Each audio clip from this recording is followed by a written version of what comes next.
గోవా. గోవా అనగానే మనకేం గుర్తొస్తాయి?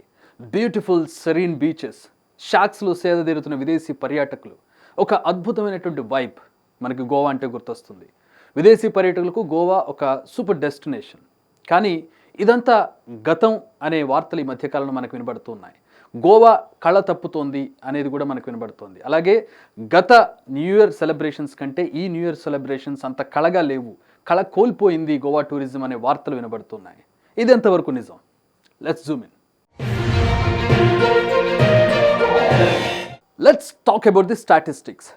సిఈఐసి, చైనా ఎకనామిక్ ఇన్ఫర్మేషన్ సెంటర్, ఈ సర్వే ప్రకారం గోవాలో 2019తో పోల్చుకుంటే 2023కి ఫారిన్ టూరిస్టుల సంఖ్య బాగా తగ్గిపోయిందని చెబుతోంది. 2019 లెక్క ప్రకారం 8.5 మిలియన్ ఫారిన్ టూరిస్టులు వస్తే 2023కి వచ్చేసరికి అది 1.5 మిలియన్ టూరిస్టులకు పడిపోయిందని ఈ సర్వే చెబుతోంది.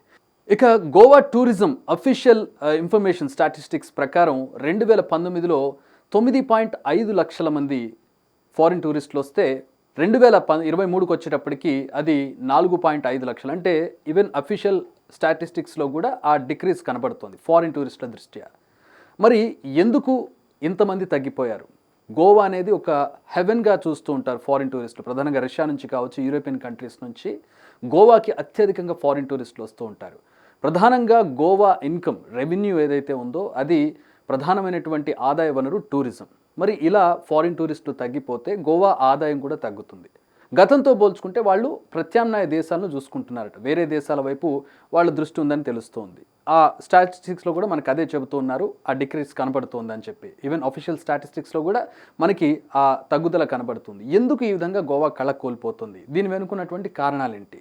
మొదటిది high flight charges, 2 high taxi charges, taxi mafia, 3 hotel రేట్లు కూడా అత్యధికంగా ఉంటున్నాయి, 4 ఫుడ్ ఛార్జెస్, రెస్టారెంట్లో దొరికేటటువంటి ఫుడ్ ఛార్జెస్ కూడా అత్యధికంగా ఉంటున్నాయి, 4 కలుషితమైనటువంటి బీచ్ల్లో చెత్త చెదారం కలుషితమైపోయినటువంటి పరిస్థితి, 6 ఇంటర్నేషనల్ స్టాండర్డ్స్ ఫాలో అవ్వడం లేదు గోవా, వాళ్ళు ఛార్జ్ చేసేదానికి వాళ్ళు ఇచ్చే సర్వీస్కి సంబంధం ఉండడం లేదు.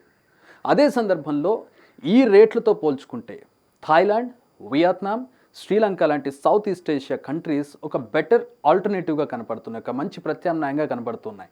లెట్స్ సే 40-50 వేలు ఒక మంచి గోవా ట్రిప్ అవుతుంది అనుకుంటే, అదే 40-50 వేలలో వియత్నాం ట్రిప్ కూడా వస్తూ ఉన్నప్పుడు ఆబ్వియస్లీ వియత్నాం వైపు మొగ్గు చూపుతారు. అక్కడ ఇంకా బెటర్ ఆపర్చునిటీస్, బెటర్ సర్వీసెస్ దొరుకుతున్నాయన్న ఒక కారణంతో ఆల్టర్నేటివ్గా వాటిని చూసుకుంటూ ఉన్నారు. ఇందాక మనం చెప్పుకున్న కారణాల్లో మొదటిది ఫ్లైట్ ఛార్జెస్. అంటే సీజన్ని బట్టి ఫ్లైట్ ఛార్జెస్, ఒక్కోసారి హైదరాబాద్ నుంచి 2,000లోనే మనకి ఫ్లైట్ టికెట్ దొరకవచ్చు, ఒక్కొక్కసారి 9,000 నుంచి 10,000 కూడా ఉంటుంది. అది సీజన్ని బట్టి మారుతూ ఉంటాయి. రెండవది ట్యాక్సీ మాఫియా. మనకి గోవాలో గమనించినట్లయితే ఓలా, ఊబర్ ఏవి పనిచేయవు. అక్కడ కేవలం లోకల్ ట్యాక్సీస్ మాత్రమే పనిచేస్తాయి. మీరు 2,500 పెట్టుకుని ఫ్లైట్ ఎక్కి గోవా వెళితే 3,000 పెట్టి మీరు గోవా ఎయిర్పోర్ట్ నుంచి రెస్టారెంట్కో లేదంటే మీరు స్టే చేసేటటువంటి ప్రాంతానికి వెళ్తారు. అంటే మీ ఫ్లైట్ ఛార్జ్ కంటే అక్కడ ట్యాక్సీ ఛార్జ్ ఎక్కువ. మీరు దాన్ని బార్గెన్ చేయడానికి ఉండదు, అక్కడ డబ్బులు ఇవ్వను అని చెప్పడానికి ఉండదు. ఈ మాఫియా అంతా కలిసి కుమ్మక్కై ఒక ఛార్జ్ పే చేసేలా బలవంతంగా వాళ్ళ నుంచి డబ్బు వసూలు చేస్తున్న ఫీలింగ్ అక్కడికి వెళ్ళేటటువంటి పర్యాటకులకు కలుగుతోంది. మూడవది restaurants and hotel charges. Hotel fares ఒక్కోసారి ఒక్కొక్క తీరు, అంటే 6,000, 7,000, 10,000 దాటిపోయి ఉండేటటువంటి పరిస్థితి ఒక సాధారణ హోటల్. ఇక 4వది కలుషితమైనటువంటి బీచెస్. మీరు కాలంగూడ్, బాగా బీచెస్ నార్త్ గోవా సైడ్ వెళ్ళినట్లయితే చాలా అన్హైజీన్ బీచెస్ మనకు కనపడతాయి. టూరిస్టులు వదిలేసినటువంటి గార్బేజ్ కావచ్చు, లో మెయింటెనెన్స్ కావచ్చు, ఇదంతా కూడా అక్కడ ఉన్నటువంటి ఒక వైబ్ను లో చేసేస్తుంది, వాళ్ళకి ఆ అట్రాక్షన్ కోల్పోయేలా చేస్తూ ఉంటుంది.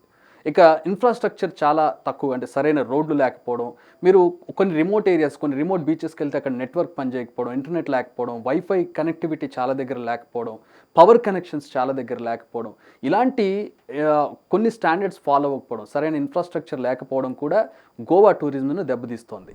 మీరు ఒక రెస్టారెంట్కి వెళ్ళి ఒక 2-3 వేలు బిల్ చేస్తే తప్పితే మీరు కడుపు నిండా ఆహారం తినలేనటువంటి పరిస్థితి గోవాలో నెలకొంది. సో ఇక్కడ ఇది కూడా ఒక కారణంగా కనపడుతుంది. ఇవన్నీ కూడా కూడుకొని గోవా టూరిజం కళ తప్పేలా చేస్తున్నటువంటి పరిస్థితి.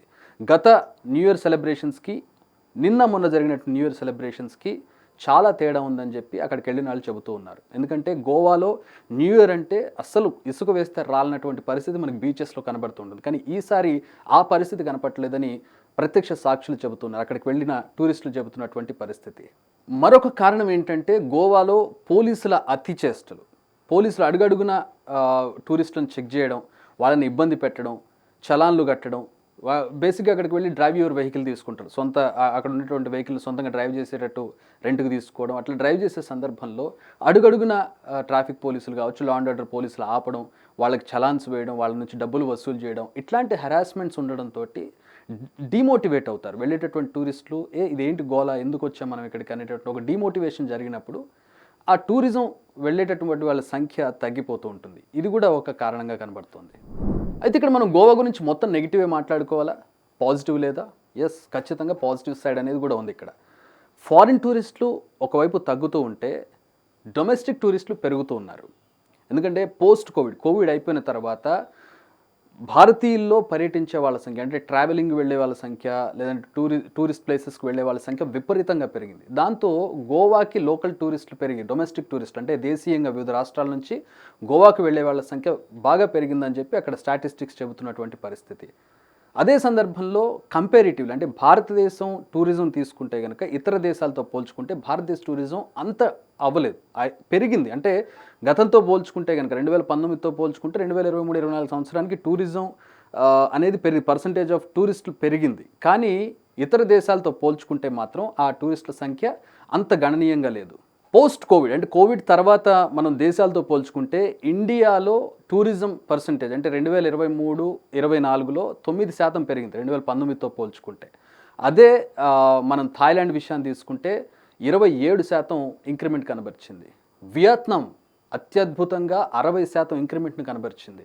ఇక బాలి 20.7% తన టూరిజంలో గ్రోత్ను చూపించింది. సో వీటితో కంపేర్ చేసుకుంటే మన పక్కన ఉన్నటువంటి దేశాలతో పోల్చుకుంటే భారతదేశంలో టూరిజం పర్సంటేజ్ గ్రోత్ అనేది చాలా తక్కువగా ఉంది, 9% దగ్గర ఉంది.